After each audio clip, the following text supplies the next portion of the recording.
Hello, I'm Ben Tuman, and welcome to Skipped History. Today's story is about the 1953 US-led coup in Iran. I read about it in All the Shah's Men and The Brothers by Stephen Kinzer. In earlier episodes of Skipped History, we explored nefarious activity orchestrated abroad by Alan and John Foster Dulles, director of the CIA and Secretary of State in the 1950s.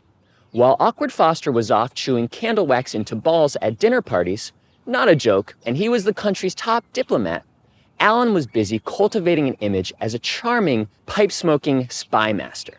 Of course, there wasn't that much mystery to Alan or to his employees, who, other than this cheeky owl unsuccessfully hiding his ears, tended to be white Anglo-Saxon patricians from old families with old money. And in 1953, a member of one of the most prominent old families in the US helped Alan topple Irani Prime Minister Mohammed Mosaddegh in the CIA's first, definitely not last, and maybe most consequential coup abroad. To understand Mossadegh's ouster, let's first chat about some other patricians. The British, whose empire peaked 40 years earlier.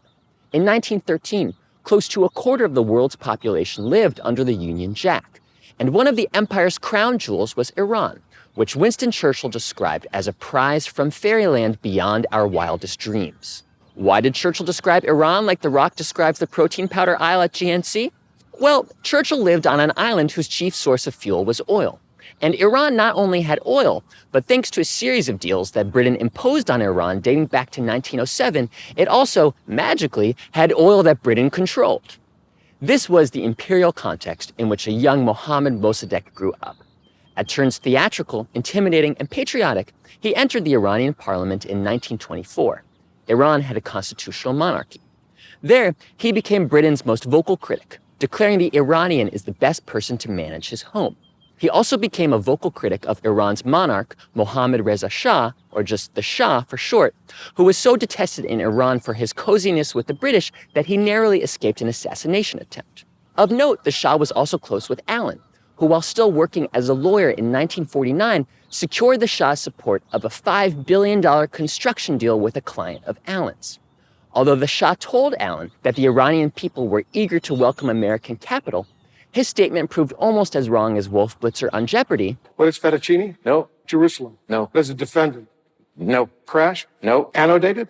No. And Mossadegh's political party killed the deal with Alan's client.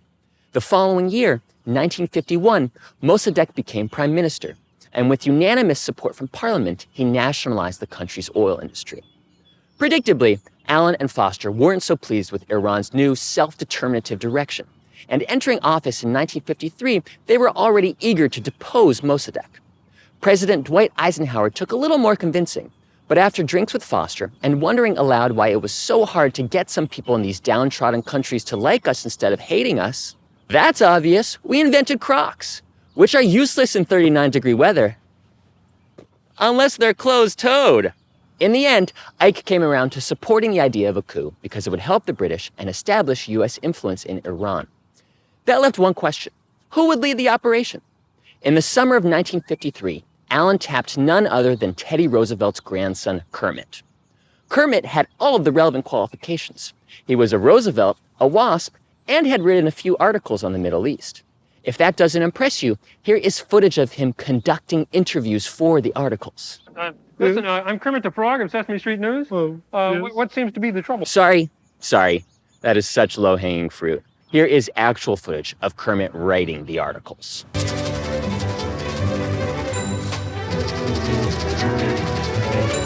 Anyway, in July 1953, Kermit crossed into Iran from Iraq with orders from Alan to effect the fall of the Mossadegh government and to replace it with a new pro-Western government under the leadership of the Shah. Kermit and a small team of agents got to work. They created pamphlets and flyers saying that Mossadegh was a communist and an enemy of Islam. They paid journalists to write that Mossadegh was Jewish, bribed religious leaders to denounce Mossadegh in their sermons, and hired local street gangs to pretend to be Mossadegh loyalists and attack a mosque. When the uninformed local CIA station chief, Roger Gorin, got wind of what was going on, he warned that the US was making a historic mistake.